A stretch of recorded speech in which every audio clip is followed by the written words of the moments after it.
अल्हम्दुलिल्लाहि वहदहु ला शरीक लहु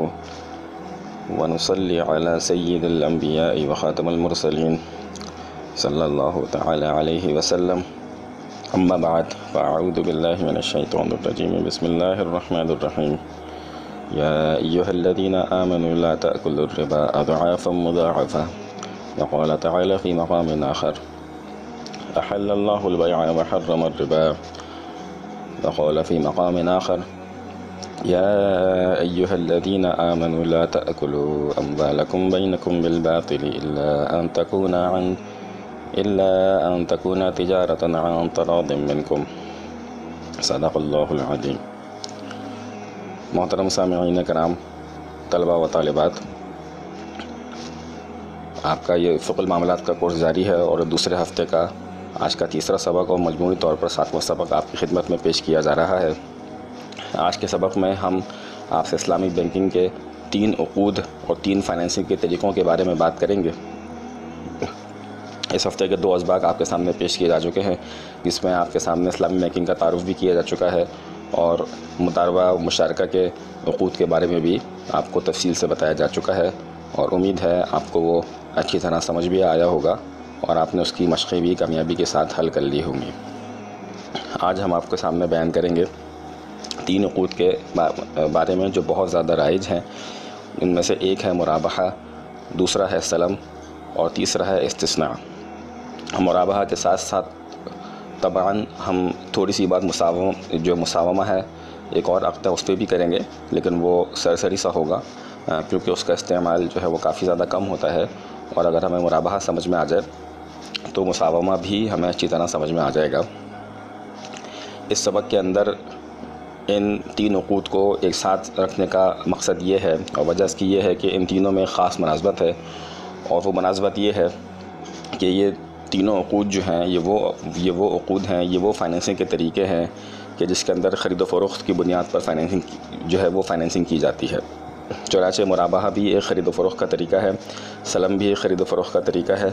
इस्तिस्ना भी एक ख़रीद फ़रोख्त का तरीक़ा है और मुसावमा भी एक ख़रीद फ़रोख्त का तरीक़ा है। इन तरीक़ों के ऊपर तफसीली बात करने से पहले एक ज़रूरी बात ये समझिए कि इस्लामी बैंककारी का जो बुनियादी मकसद है, एक तो उसका आला मकसद है और एक उसका फिर जो है वो ज़ेली मकसद है। और सबसे आला मकसद तो ये है कि इस्लामी बैंकिंग के ज़रिए जो है वो मुल्क में और बल्कि पूरे आलम में जितनी भी इस्लाम की जो माशी इस्लाहात हैं और जो इस्लाम के माशी अहदाफ़ हैं उनको हासिल किया जा सके और आवाम के अंदर और अवामी सतह पर भी, मुल्की सतह पर भी और बैनुल-अक़वामी सतह पर भी जो है वो इस्लामी माशी के जो आइडियल उसूल हैं और अहदाफ़ हैं उनको हासिल किया जा सके। और वो ये है कि दौलत का हुसूल सबके लिए हो, दौलत एक जगह का उसका इर्तिकाज़ ना हो और मुल्क में जो है वो दौलत की अदादाना गर्दिश हो और जो है वो आदिलाना तक़सीम हो वग़ैरह वग़ैरह। और इसके अंदर जो है वो किसी किस्म का सूद का अंसर ना हो, बेफासिद का अंसर ना हो, क़िमार का अंसर ना हो, रिश्वत का अंसर ना हो, यानी कोई भी ऐसी चीज़ ना हो जिसको अल्लाह ताला या और अल्लाह के रसूल ने हराम, बातिल या नाजायज़ करार दिया है। लेकिन ये सब जो है वो याद रखिएगा, किसी भी मकसद को हासिल करने के लिए मरहलावार उस तक जो है वो तदरीजन उस तक मेहनत करके हासिल करना होता है उसको। और जब भी आप मकसद के आला तरीन दर्जे तक पहुंच पाते हैं और इब्तदाई से अगर हम ये कहेंगे कि हम जब तक आला तरीन मकसद हासिल नहीं होगा हम अपनी जद्दोजहद को जो है वो शुरू नहीं करेंगे, तो ये जो है वो बिल्कुल ताअत्तुल का शिकार होकर बैठ जाएंगे और ये दरअसल शैतान का एक धोखा होगा। चुनांचे बैंकिंग के और माईशत के ये जितने भी मैंने आपके सामने आला तरीन अहदाफ़ बयान किए हैं, इनको हासिल करने के लिए पहले हमें इब्तदाई अहदाफ़ को हासिल करना ज़रूरी है। और बैंकिंग में जो हमारा इब्तदाई हदफ और टारगेट था वो ये था कि मुल्क से किसी तरह सूद का ख़ात्मा कर दिया जाए और मुल्क से सूद का ख़ात्मा करने के लिए ज़रूरी था कि इसकी जो शहरग है और गोया की रीढ़ की हड्डी रखता है वो है हमारा बैंकिंग सिस्टम, उसको इस्लामिनाइज़ किया जाए और उसके अंदर से सूद के अंसर को और बेफासिद के अंसर को और कहीं कहीं अगर क़िमार का अंसर था तो उसको ख़त्म किया जाए। चुनांचे उसी की कोशिशों के सिलसिले में एक कोशिश 1980 में हुई जो नाकाम गई। उसके बहुत सारे असबाब थे, उसकी हम तफसील में नहीं जाएंगे। उसके बाद अल्हम्दुलिल्लाह अल्लाह ताला ने दस्तगीरी फरमाई। उलमा कराम तैयार भी हुए थे। उलमा कराम की पहली वाली जो नाकामी थी वो भी हमारे सामने थी और हुकूमत के सामने भी थी। इस दफ़ा हुकूमत भी कुछ जो है वो यानी संजीदा रवैया थी और दुनिया के बहुत सारे हिस्सों में जो है वो इस्लामी बैंकिंग के कामयाब तजुर्बे हो चुके थे। उन तजुर्बों से भी जो है वो फ़ायदा उठाया गया। चुनांचे 2002 में मीज़ान बैंक की जो है वो इंतज़ामिया और बोर्ड ने और हज़रत शेखुल इस्लाम हज़रत मौलाना तक़ी उस्मानी साहब की सरबराही में और सुपरविज़न में, और उस वक्त की हुकूमत की भी को भी दाद देनी होगी कि उनकी भी सरबराही और निगरानी में और सुपरविज़न के अंदर पहला इस्लामिक बैंक मीज़ान बैंक के नाम से कायम हुआ। और उसके बाद से फिर एक तारीख़ है कि मुख्तलिफ़ जो है वो नए इस्लामी बैंक भी आए। बहुत सारे जो सूदी बैंक थे उन्होंने भी अपनी विंडो ऑपरेशंस के ज़रिए, यानी कि उन्होंने अपना एक अलहदा से जो है वो ब्रांचें मुख्तस करके इस्लामी बैंकिंग, ये सारी जो तफसील आपके सामने बयान की गई, मकसद इसका ये था कि ये बताया जाए कि कितनी कठिन हालात में जो है ये काम शुरू हुआ। और इस वक्त जो सबसे आला तरीन मकसद को जो मैंने आपके सामने बयान किया, उसको हासिल करने के लिए जो बुनियादी मकसद ये था कि सूद का ख़ात्मा किया जाए, तो उसके लिए ना तो असबाब हमारे हक़ में थे, ना तो और वसाइल हमारे पास इतने ज़्यादा थे, ना ही हमारे मुल्क का अदालती निज़ाम इतना ज़्यादा मजबूत था, और ना ही जो तमाम शोबजात हैं मुल्क के और तमाम इदारे हैं मुल्क के वो इसके यानी इसके हक़ में थे कि एक यखलक जो है वो एक निज़ाम को ख़त्म करके, यानी कि सूदी निज़ाम को ख़त्म करके इस्लामी निज़ाम को जो है वो गालिब कर दिया जाए। तो उस वजह से सबसे पहले जो चीज़ मकसद नज़र रही वो ये था कि सूद का कम से कम ख़ात्मा किया जाए। और उस सूद के ख़ात्मे के लिए ज़रूरी था कि जो हमारे सूदी जो बैंकिंग सिस्टम है उसी सिस्टम में रहते हुए सूद के अंसर को ख़त्म किया जाए।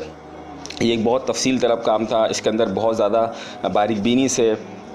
जो है वो जितनी भी हमारे यहाँ बैंकिंग प्रैक्टिसेस जारी थी उन तमाम बैंकिंग प्रैक्टिसेस को देखा गया, और उलमा कराम का एक बहुत ही ज़्यादा इसके अंदर तारीख़ी किरदार है और बहुत ज़्यादा फ़क़ीहाना बसीरत के साथ हर अक़्द को देखा गया। और जिस अक़्द का कोई शरई मुतबादिल उनको मालूम हुआ, उनको नज़र आया, और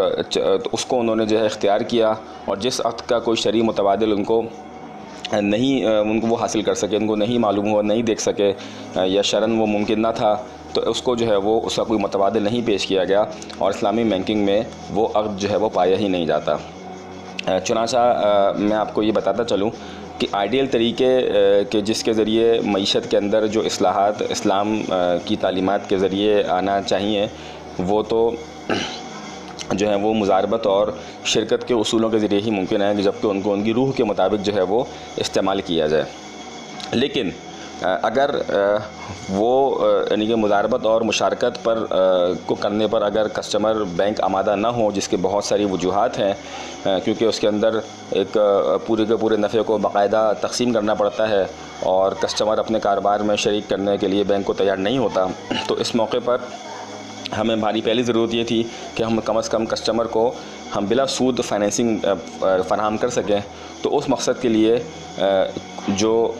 वो तरीक़े अपनाए गए, यानी कि उन उक़ूद को इख्तियार किया गया कि जो शरन जायज़ तो थे, लेकिन वो फाइनेंसिंग के लिए जो है वो मौजू नहीं हुए थे, या उनकी वजह जो है वो फाइनेंसिंग के लिए नहीं हुई थी, और बल्कि फिर उनको इख्तियार भी किया गया क्योंकि हद जवाज़ में आ गए, उसके ज़रिए सूद से बच गए, और ये बड़ी कामयाबी थी, और बहुत बल्कि सबसे बड़ी कामयाबी थी, क्योंकि सूद से बचना पहला स्टेप था और उसमें अल्हम्दुलिल्लाह हम पूरे तौर पर कामयाब रहे। और चूँकि मैंने आपको ये बताया कि फ़ितरी तौर पर ये उक़ूद जो हैं ये फ़ाइनेंसिंग के लिए इनकी वज़ह नहीं हुए, ये फ़ाइनेंसिंग के लिए नहीं बनाए गए हैं, तो लिहाजा इनके अंदर कुछ और उक़ूद का भी पेवन लगाया गया और उनको एक बाकायदा फ़ाइनेंसिंग पैकेज के तौर पे जो है वो पेश किया गया। चुनांचे एक आम मुराबाहा अगर हम किसी बाज़ार में करते हैं, और बैंकिंग का जो मुराबाहा है, तो मुराबाहा तो वैसे ही होता है जैसे आम कहीं भी मुराबाहा होगा, लेकिन उस पूरे फाइनेंसिंग के तरीक़ेकार के अंदर कुछ और उक़ूद भी और कुछ वादा, कहीं वकालत है, कहीं वादा है, कहीं बै है, यानी कि इसके साथ कुछ और चीज़ें भी शामिल की गई ताकि एक मुकम्मल फाइनेंसिंग पैकेज बन सके। यही हाल जो है वो सलम में भी हुआ, यही हाल इस्तिस्ना में भी हुआ। तो हम शुरू करते हैं मुराबाहा के बारे में आपको बताना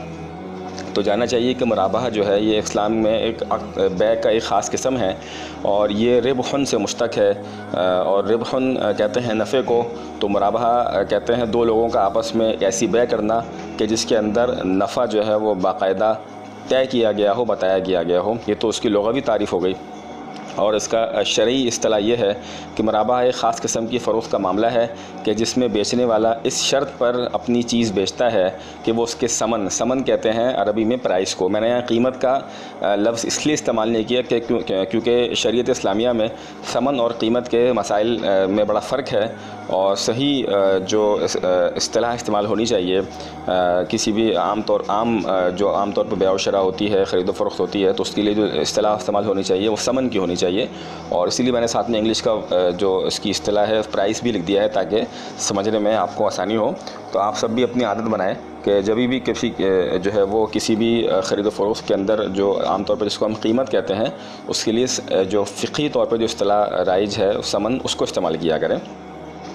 तो बेचने वाला चीज़ को इस शर्त पर बेचे कि उसके समन के साथ साथ उस चीज़ की लागत भी बताता है और उसकी वजह से होता ये है कि मिसाल के तौर पर एक शख्स ने कहा कि भाई ये मैंने आपको 200 रुपये का बेचता हूँ। अब ख़रीदने वाला ये सोचता है कि यार ये मुझे पता नहीं कितना ज़्यादा काट रहा है, ऐसा तो नहीं कि इसने 50 रुपये का ख़रीदा और मुझसे जो है वो 300 गुना नफ़ा हासिल करके 200 रुपये का बेच रहा हूँ। तो ऐसी सूरत में अगर भाई ये बताए कि भाई ये मैंने 50 रुपये का ख़रीदा है और मैं आपको 200 रुपये का बेचता हूँ, तो उस सूरत में कस्टमर को बहुत आसानी से मालूम हो जाएगा कि यार अगर मैं भी इसी जगह से इस चीज़ को हासिल कर लूँ कि जहाँ से इसने हासिल किया है, तो हो सकता है मुझे 50 का ना मिले तो कम से कम 80-100 का मिल जाए, लेकिन इतना महंगा तो मैं नहीं मुझे पड़ेगा।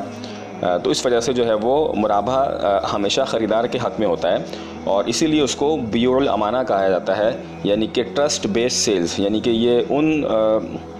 उन ख़रीदो फ़रोख्त के मामलात में से है कि जो अमानत पर मबनी है और इसलिए इनको ट्रस्ट बेस्ड सेल्स कहा जाता है और अरबी में इनको कहते हैं बियुल अमाना। इसीलिए बाय जो है यानी जो बेचने वाला है, फ़रोख्त कुनिंदा है, वो बहुत कम इस बात पर तैयार होता है कि वो अपनी चीज़ की असल लागत भी बताए और उसके साथ नफ़ा भी बताए। लेकिन अगर एक शख्स इस तरह के तरीके को अपना ले और वो उसमें सच्चा भी हो तो उसकी तिजारत को 4 चाँद लग जाएंगे। मिसाल के तौर पर एक शख्स जो है वो कहता है कि मैं जो है वो सिर्फ 20% नफ़े पे काम करता हूँ, तो अगरचे इब्तिदान तो उसको नफ़ा में कम होगा क्योंकि आमतौर पर जो ताजिर हज़रात हैं कहीं 40% नफ़ा ले लेते हैं, कहीं 20, कहीं 200% नफ़ा ले लेते हैं, यानी जो कस्टमर जितने में टूट जाए जिसको कहते हैं उसको जो है वो उतने हिस्से में बेच देते हैं। लेकिन अगर एक शख्स अपनी आदत बना ले कि मैं जो हूँ उससे 20% नफ़े में काम करूँगा, तो लिहाजा जो भी चीज़ होगी, मिसाल के तौर पर अगर मैं कोई चीज़ जो है वो 80 रुपये की लाऊंगा तो 20% नफ़ा उसका 16 रुपये, तो मैं इसको 96 रुपये पे बेचा करूँगा। या अगर मैं कोई चीज़ 100 रुपये की लाया हूँ तो 20% नफ़ा मैं 120 रुपये में बेचा करूँगा, तो उसकी एक ऐसी गैर मामूली साख जो है वो तो पैदा हो जाएगी कि जिसकी बिना पर जो है उसके कस्टमर बहुत ज़्यादा हो जाएंगे और लोगों का एक एतमाद उसके ऊपर कायम हो जाएगा, जिसकी वजह से उसकी तिजारत में बहुत ज़्यादा फ़ायदा हासिल होगा। अब इस्लामी बैंकिंग में मुराबहा कैसा होता है उसके हवाले से एक वजाहत भी सुन लीजिए कि मुराबहा सूदी बुनियाद पर दिया जाने वाला कर्ज़ा नहीं है, बल्कि ये उधार कीमत पर एक चीज़ की बै है। यानी कि जो बैंकिंग में मुराबहा होता है उसके अंदर मुराबहा के अंदर ये होता है कि हम एक चीज़ को ख़रीदते हैं मार्केट से और उसके ऊपर जो है वो नफ़ा रखकर कस्टमर को बेच देते हैं और कीमत उसकी हम उधार लेते हैं। वैसे तो आमतौर पर मुराबहा में ये भी जायज़ है कि कीमत उसकी यकमुश्त ले ली जाए, एडवांस ले ली जाए, इंस्टॉलमेंट में ले ली जाए या उधार ले ली जाए, लेकिन बैंकिंग के मुराबहे में चूँकि कस्टमर को जो है वो फाइनेंसिंग चाहिए होती है, लिहाजा उसको उधार ही पर वो चीज़ बेची जाती है। यानी कि बैंकिंग मुराबे में ये उधार कीमत पर एक चीज़ की बै है कि जिसकी कीमत में लागत के अलावा तयशुदा नफ़ा भी शामिल होता है। बुनियादी तौर पर मुराबहा तरीक़ा तमवील नहीं, जैसा कि मैंने वजाहत की, बल्कि ये बै की एक ख़ास किस्म है और इसे ज़रूरत के तहत तरीक़ा तमवील के तौर पर अपना लिया गया है। इसे इख्तियार करने का फ़ायदा यह है कि हम सूदी मामला करने से बच जाते हैं, लेकिन इससे माशरे पर कोई खातिर ख्वाह मुस्बत माशी बेहतरी मुरतब नहीं होती जो कि मुशारका या मुदारबा को अपनाने से होती है। बैंक में राइज मुराबहा को माल ख़रीदने का कहने वाले के साथ मुराबहा करना भी कहते हैं, यानी इसका इंग्लिश नाम है मुराबहा टू द परचेज़ ऑर्डरर, यानी कि उस शख्स के साथ मुराबहा करना कि जो आपको माल ख़रीदने का कहे। इस इस्तिलाह की मज़ीद वजाहत जब हम नीचे इस्लामी बैंकिंग में मुराबहे का तरीक़ाकार जो है वो पर बात करेंगे तो वहाँ भी आपको वजाहत हो जाएगी। और ये जो बैंकिंग मुराबहा है ये दरअसल वकालत, वादा और दो किस्म के अक़्द बै पर मुश्तमिल होता है, जिसमें फ़कत आखिर में होने वाली बै मुराबा होती है। यानी कि गोया कि इसमें अंदर 4 उक़ूद हो गए, 3 उक़ूद हैं, एक वादा है। यानी एक तो वकालत का अक़्द है, एक वादा है जो कि कस्टमर जो है वो बैंक को देता है, और 2 अक़्द हैं लेकिन बै के, जिसके अंदर एक अक़्द पहले होता है और दूसरा अक़्द बाद में होता है। लेकिन जो सिर्फ दूसरा अक़्द है फ़कत वो मुराबा है, लेकिन उसी की मुनासबत से पूरे के पूरे तरीक़ेकार को मुराबा का नाम दे दिया गया है। आगे इसकी मज़ीद वज़ाहत आ जाएगी। मुराबा की कुछ ज़रूरी शराइत हम पहले पढ़ लेते हैं, फिर हम ये देखेंगे कि बैंकिंग में मुराबा किस तरह से अंजाम दिया जाता है। फरमाते हैं कि बै मुराबा के लिए ख़रीद फ़रोख्त के तमाम जो उसूल हैं वो मद्देनज़र रखना ज़रूरी है। यानी कि जो भी ख़रीद फ़रोख्त के उसूल हैं वो यहाँ भी लागू होंगे। मिसाल के तौर पर जी, मामले के वक्त जो चीज़ मौजूद होनी चाहिए, मामले के वक्त चीज़ बेचने वाले की मिल्कियत में भी होनी चाहिए, मामले के वक्त चीज़ बेचने वाले के हकीकी या हुक्मी कब्ज़े में भी होनी चाहिए, और कीमत की अदायगी बाहिमी रदामंदी से पेशगी नक़द या उधार या किस्तों में भी हो सकती है। फिर वो चीज़ हलाल भी हो वगैरह वगैरह, ये जो कुछ भी बै की शराइत हैं जो कि आप गालिबन पहले पढ़ भी चुके होंगे, तो वो सब यहाँ भी लागू होगी। अलबत्ता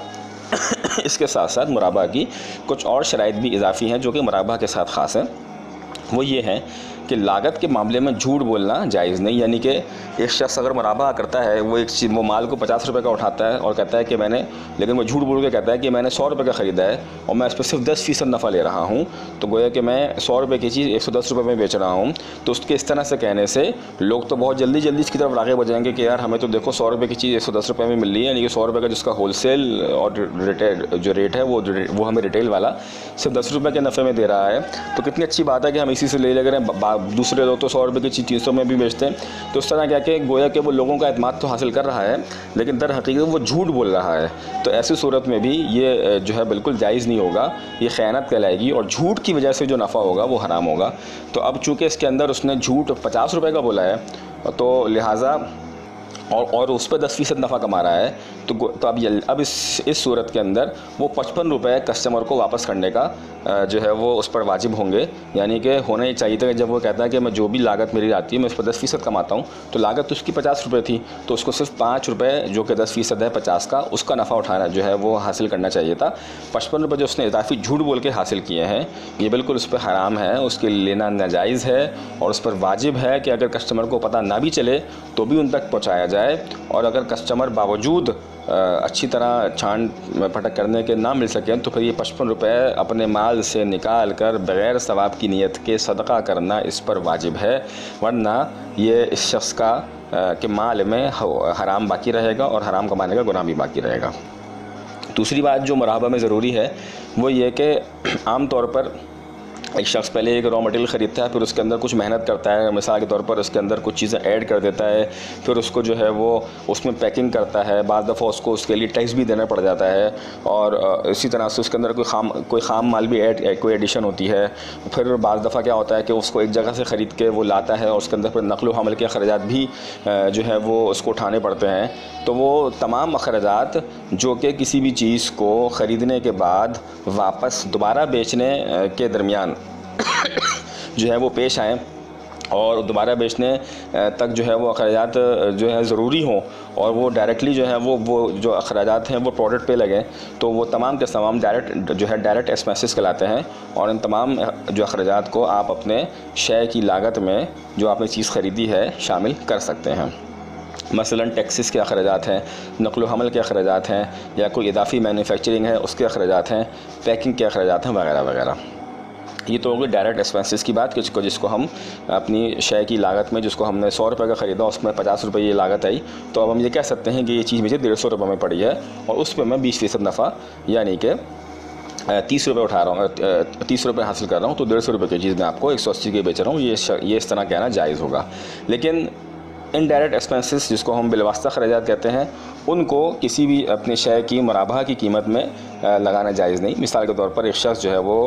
एक चीज़ ख़रीदता है और उसके फिर जो जो इनडायरेक्ट एक्सपेंसेस है, मिसाल के तौर पर उसके जो फाइनेंस डिपार्टमेंट के लोग हैं, जो एचआर डिपार्टमेंट के लोग हैं, उनकी तनख्वाह का भी जो है, उनकी तनख्वाह को भी जो है वो उस चीज़ की कीमत में या सामान में लागत में से इजाफा कर देता है। फैक्ट्री के किराए को भी इजाफा कर देता है। फिर वो तामीर और मरम्मत जो फैक्ट्री में हुई है उसके पैसे भी जो है उस चीज़ में लगा देता है। इसके अलावा जो मुख्तलिफ यूटिलिटी बिल्स आए हैं, बिजली गैस पानी का, वो भी जो है वो इस शय की कीमत में लगा देता है। तो ऐसा करना जायज़ नहीं होगा, क्योंकि ये तमाम के तमाम इनडायरेक्ट एक्सपेंसेस हैं और ये जो है वो डायरेक्टली जो है वो प्रोडक्ट के पर जो है वो असरअंदाज नहीं हुए हैं और ना ही इनको प्रोडक्ट के अंदर उन्होंने किसी चीज़ का इजाफा किया है। तो इन तमाम चीज़ों को, जिसको हम ओवरहेड्स कहते हैं, तो ओवरहेड्स को किसी भी शय की लागत में जो है वो शामिल करके मुराबहतन बेचना जायज़ नहीं है। ये झूठ और ख़यानत के ज़ुमरे में आएगा और इसका वही हुक्म है जो हमने अभी पहले मसले में झूठ और ख़यानत का बताया है। फिर आगे हर वो चीज़ कि जिसकी आम तौर पर बै जायज़ होती है उसको मुराबहतन भी हम बेच सकते हैं। अलबत्ता इस कायदे से चंद चीज़ें मुस्तस्ना हैं कि जिनकी मुराबहतन बै जायज़ नहीं है, और वो है सोने को मुराबहतन बेचना, चांदी को मुराबहतन बेचना और करेंसी को मुराबहतन बेचना। यानी कि जिस तरह से बैंकिंग में होता है कि उसको मुअज्जल करके बेचा जाता है, यानी कि उधार भी बेचा जाता है, तो उसको इन तीनों चीज़ों को, सोने चांदी और करेंसी को उधार पर मुराबहतन बेचना जायज़ नहीं है, क्योंकि इसमें सूद का शुबा पाया जाता है। लिहाजा इन तमाम सूरतों में बै मुराबा ममनू होगी। अब हम आते हैं कि मुराबा की बुनियाद पर जो है हमारी फाइनेंसिंग का यानी तमवील का तरीक़ाकार क्या होता है। तो मुराबा और मुसावमा की बुनियाद पर बैंक आमतौर पर यह तरीक़ा इख्तियार करता है कि सबसे पहले बैंक कस्टमर से माल ख़रीदने का कहता है और साथ ही माल की जिन्स, नौ, सिफ़ात बता देता है। यानी होता क्या है कि पहले कस्टमर आते हैं बैंक के पास कि जनाब मुझे चावल ख़रीद रहे हैं, तो मुझे उसके लिए आपसे मुराबा फाइनेंसिंग चाहिए। तो बैंक उससे कहता है कि ठीक है, मैं आपको वकील बना देता हूं और आप वो माल पहले मेरे लिए ख़रीद लें। फिर बैंक जो है वो उसको वकील बना देता है। अब इसके साथ ही बैंक कस्टमर से एक तरफ़ा वादा भी लेता है कि जब बैंक वो माल ख़रीद लेगा, यानी कि जब कस्टमर बैंक के वकालत के तौर पर वो माल ख़रीद लेगा, क्योंकि वो कस्टमर का ख़रीदना भी बैंक का ख़रीदना है, तो फिर कस्टमर भी वो माल बैंक से मुराबहतन तयशुदा नफ़े के साथ ख़रीद लेगा। यानी कि बाज़ दफ़ा ये वादा क्यों लिया जाता है? ये वादा इसलिए जाता है क्योंकि बैंक को चावल की ज़रूरत नहीं है, और बल्कि चावल की ज़रूरत तो कस्टमर को है। इसी तरह से कोई भी रॉ मटेरियल जिस कस्टमर की भी ज़रूरत है और उसके लिए वो बैंक के साथ मुराबा फाइनेंसिंग लेने आ रहा है, तो उस चीज़ की ज़रूरत तो उस कस्टमर को खुद है, लेकिन उसको फाइनेंसिंग देने के लिए पहले बैंक उसको ख़रीदता है कस्टमर के ही ज़रिए, और फिर जब कस्टमर उसको हासिल कर लेता है तो फिर वो बैंक उसको मुराबातन बेच देता है। अब अगर जो है वो कस्टमर के फाइनेंसिंग के कहने पर बैंक उसको माल ख़रीदने का कह दे और कस्टमर माल ख़रीद ले और बाद में कस्टमर बैंक से वो माल मुराबहतन ना ख़रीदे, तो ऐसी सूरत में बैंक को बड़ा खातिर ख्वाह नुकसान होगा, क्योंकि अब बैंक के पास ये चावल पड़ा रहेगा और बैंक को इस चावल को मार्केट में बेचना पड़ेगा, क्योंकि बैंक तो खुद इस चावल से नफ़ा नहीं उठा सकता। तो लिहाजा बैंक का काफ़ी ज़्यादा नुकसान होगा। उसी नुकसान से बचने के लिए ये एक तरफ़ा वादा कस्टमर से लिया जाता है और ये वादा जो है वो क़ज़ाअन भी नाफिज़ुल अमल होता है। ठीक है। अच्छा, इसके साथ साथ फिर बैंक आमतौर पर कीमत की अदायगी, यानी कि जब वो कस्टमर माल ख़रीद लेता है तो कीमत की अदायगी भी जो है बैंक सप्लायर को बराह रास्त करता है। लेकिन बाज़ दफ़ा ऐसा भी होता है कि बैंक कस्टमर को वकील होने की हैसियत से आगे चीज़ की ख़रीदारी के लिए कीमत की रकम दे सकता है। अलबत्ता स्टेट बैंक के अहकामात और इंस्ट्रक्शन ये हैं कि बेहतर और औला सूरत यही है कि बैंक जो है वो बराह रास्त सप्लायर को रकम अदा करे, ताकि इससे शफाफियत कायम रहे। फिर जब कस्टमर बैंक के वकील की हैसियत से सामान ख़रीद लेता है तो वो बैंक को इतला कर देता है कि मैंने आपका माल ख़रीद लिया है, और उसकी कीमत और मकदार भी बता देता है कि मैंने आपका ये माल इतने में ख़रीदा है और उसकी इतनी कीमत है, इतने टन है, इतने केजी है, इतने क्यूबिक मीटर है या इतना लीटर है, वगैरह वगैरह। इसको डिक्लेरेशन कहते हैं। जब कस्टमर बैंक को ये बता देता है तो इस मौके पर ख़रीदे जाने वाली चीज़ के ख़तरात यानी बैंक के होते हैं, क्योंकि जो माल ख़रीदा गया है वो बैंक का ख़रीदा गया है, तो तमाम ख़तरात जो होंगे वो उस चीज़ के, जब तक वो बैंक के रिस्क में है, वो बैंक की तरफ होंगे, और अगर इस दौरान माल ज़ाया हो गया तो वो माल बैंक ही का ज़ाया होगा और नुकसान भी बैंक को उठाना पड़ेगा। फिर जब कस्टमर डिक्लेरेशन दे देता है तो साथ ही वो कस्टमर जो है बैंक से जो कस्टमर ने माल ख़रीदा होता है बैंक के लिए, तो वही माल वो बैंक से ख़रीदने के लिए बैंक को तहरीरी इजाज़त देता है, और साथ में वो ईजाब में माल की लागत भी बता देता है, नफ़े का तयन भी। मिसाल के तौर पर माल 1 करोड़ रुपए का है और उसके अंदर मैंने 6% नफ़ा यानी कि 1 करोड़ 6 लाख रुपए जो है वो नफ़े पे ख़रीदता हूँ, और ये समन की यानी ये समन होगा और नफ़ा भी पता चल जाता है। और इस तरह से जो है वो उसके साथ ये भी बताता है कि मैं आपको जो कीमत की जाएगी अब से 6 महीने बाद करूँगा, या 3 महीने बाद करूँगा, या 1 महीने बाद करूँगा, वगैरह वगैरह। तो इस तरह से जो है ये उसका कस्टमर की तरफ से ईजाब आ जाता है। फिर बैंक कस्टमर के उस ईजाब को कबूल कर लेता है और मुराबाहा मुनाकिद हो जाता है। पर जैसे ही बैंक जो है कस्टमर का ईजाब कबूल कर लेता है तो ये बै मुराबाहा मुनक़िद हो जाती है। अब उस माल के तमाम ख़तरात यानी रिस्क एंड रिवॉर्ड सब के सब कस्टमर की तरफ मुंतकिल हो जाते हैं। अब बैंक के कबूल करने के बाद जो भी नुकसान होगा वो सारा का सारा कस्टमर का होगा। और अब ये माल कस्टमर उस माल को अपने जो उसके इस्तेमाल करना होता है इस्तेमाल करता है, और जो तयशुदा मुद्दत होती है कि भाई समन अदा करने की, जैसे 1 महीना, 2 महीना, 3 महीना या 6 महीने, तो उसी मुद्दत के मुताबिक जो है वो मुकर्रर वक्त पर कस्टमर सबर के जो है वो समन की या प्राइस की अदायगी बैंक को कर देता है। अगर कस्टमर तयशुदा वक्त पर जानबूझकर कीमत की अदायगी ना करे तो इस सूरत में चूँकि बैंक शरन जो है वो इस बात का पाबंद है कि कोई किसी किस्म की इजाफी रकम का मुतालबा ना करे, जैसा कि सूदी बैंकों में ये चीज़ राइज है। और अगर इस्लामी बैंक भी ऐसा करेंगे तो इस्लामी बैंकिंग और सूदी बैंकों में कोई फ़र्क नहीं रहेगा, ये क्योंकि ये बेआइनी सूद होगा। अलबत्ता ऐसी सूरत में शरीयत ने ये इजाज़त दी है कि अगर कस्टमर से एक वादा ले लिया जाए कि यानी कि एक वो इल्तिज़ाम कर ले, जिसको नज़र भी कहते हैं, कि भाई अगर मैंने जानबूझकर जो है वो माल को पैसों को अदा करने में टाल मटोल से काम लिया तो मैं हर एक दिन के नुकसान पर इतने रेट से जो है सदका और चैरिटी अदा किया करूँगा कि जिसको बैंक जो उसको बैंक अपनी इनकम तो नहीं बना सकता, लेकिन बहरहाल वो उसको खैराती इदारों में अपनी शरिया बोर्ड की निगरानी में सर्व करेगा। तो ये अलबत्ते लिया जा सकता है। और इसका फ़ायदा ये होता है कि कस्टमर को ये नुकसान होता है कि कस्टमर कहता है कि यार अगर मैंने टाल मटोल से काम लिया तो अगरचे पैसे तो बैंक को देने होंगे, और वो अगरचे वो पैसे बैंक की इनकम तो नहीं बनेंगे, लेकिन बहरहाल मेरा नुकसान तो होगा, मुझे तो पैसे देने ही पड़ेंगे, लिहाजा क्यों ना मैं जो हूँ वो वक्त पर अपना प्राइस अदा कर दूँ ताकि मैं इस इजाफी बोझ से बच सकूँ। तो ये एक तरीका है चैरिटी का जो कि शरअन बिल्कुल जायज़ है, और उलमा कराम ने ये तरीका बहुत सोच विचार के बाद वज़ा किया है। ये जैसे कि मैंने बताया कि आपने और अभी देखा भी कि ये बहुत ही एक हसास जो है वो प्रोडक्ट है, और इसके अंदर अगर किसी भी ज़रा सी भी भूल चूक से या इसके जो तरीक़ेकार हैं उसके जो स्टेप्स हैं उसको आगे पीछे करने से काफ़ी ज़्यादा जो है नुकसान हो सकता है। और नुकसान जो है वो शरई नुकसान होगा, वो ये कि अब जो है नाजायज़ हो जाएगा, फासिद हो जाएगा। लिहाजा उससे बचने के लिए मैं आपके सामने कुछ उमूमी ख़राबियाँ जो आमतौर पर मुराहबा में देखी गई हैं आपके सामने पेश कर रहा हूँ,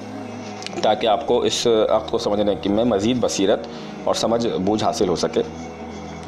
तो बैंकों में राइज तमवीली अक़ूद इंतहाई हसासियत के हामिल होते हैं। अगर बैंक के मुलाज़मीन और सारिफ समरात कस्टमर शरिया बोर्ड के वज़ा करदा उसूलों और तरीक़ों की पासदारी ना करें तो अक्सर औक़ात इसका नतीजा शरई ख़राबियों की सूरत में निकलता है, और नतीजतन आमदनी में भी हुर्मत या खुब्स आ जाता है, यानी कि नापाकी आमदनी नापाक हो जाती है। नापाक होने का मतलब ये है कि हराम हो जाती है। इस हवाले से बैंकों में राइज मुराबाहा में पाई जाने वाली उमूमी गलतियाँ व ख़राबियाँ दर्ज झेल हैं। वैसे तो ये काफ़ी ज़्यादा हैं, लेकिन दो बहुत ज़्यादा आम हैं। वो ये हैं कि कस्टमर के पास आमतौर पर माल पहले से मौजूद होता है और वो बैंक को झूठ बोलकर जाली इनवॉइस देकर कहता है कि जी मैंने ये आपके लिए माल ख़रीदा है और अब आप ये माल मुझे भेज दें।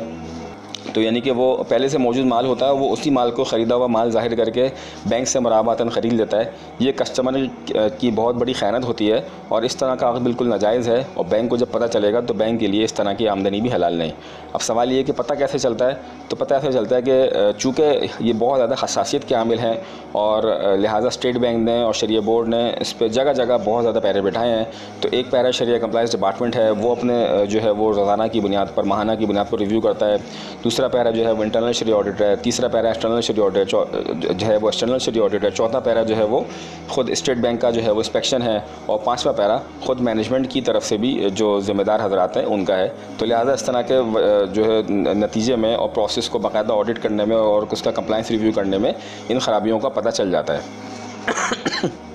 दूसरी जो आम गलती आम तौर पे होती है कि अक़्द तो बिल्कुल सही होता है, कस्टमर ने बिल्कुल नया और फ्रेश माल ख़रीदा होता है, लेकिन क्या होता है कि जब वो माल बैंक के लिए ख़रीद लेता है तो बाज़ दफ़ा उसका वो माल इतना रनिंग आइटम होता है कि वो बैंक के साथ मुराबा करने से पहले जो है वो बैंक उसको जो कस्टमर है वो उस माल को कंज्यूम कर लेता है, अपनी फैक्ट्री में इस्तेमाल कर लेता है, और जिस वक्त मुराबा के इजाब कबूल होता है उस वक्त तक वो माल मौजूद ही नहीं होता, बल्कि फैक्ट्री में लग चुका होता है, और चावल है तो पिस चुका होता है या आगे बेच दिया गया होता है, या अगर आटा है तो वो निकल गया होता है या उसको इस्तेमाल कर लिया गया होता है। तो ऐसी सूरत के अंदर जो मुराबा होगा वो एक नॉन एग्जिस्टेंट यानी मादूम चीज़ पर होगा, उस चीज़ पर होगा कि जो अभी मिल्कियत में नहीं है, या अगर मिल्कियत में है भी तो किसी दूसरी फॉर्म में है। लिहाजा इस तरह का मामला भी शरत नाजायज़ होगा, और इस मामले की भी आमदन बैंक के लिए नाजायज़ होगी। ये मुराबा का एक तारुफ़ और उसके कुछ ज़रूरी मसाइल और बैंकिंग में उसका करने का तरीका और उमूमी गलतियाँ आपके सामने पेश की गई हैं। तो अल्लाह ताला से दुआ है कि अल्लाह ताला आप सब हज़रात को उसको समझने की तौफ़ीक़ अता फ़रमाए। खूब मेहनत से इसको समझिएगा, पढ़िएगा, मश्क हल कीजिएगा, और इसको समझना ये बिल्कुल इब्तिदाई एक आपके सामने खाका पेश किया गया है। इसके अंदर बहुत ज़्यादा मज़ीद पेचीदियाँ भी हैं, और जो इंशाअल्लाह ताला आगे एडवांस कोर्सेज़ में आपके सामने बयान की जाएंगी। अल्लाह ताला हमारा हामी व नासिर हो। व आखिर दावाना अल्हम्दुलिल्लाहि रब्बिल आलमीन।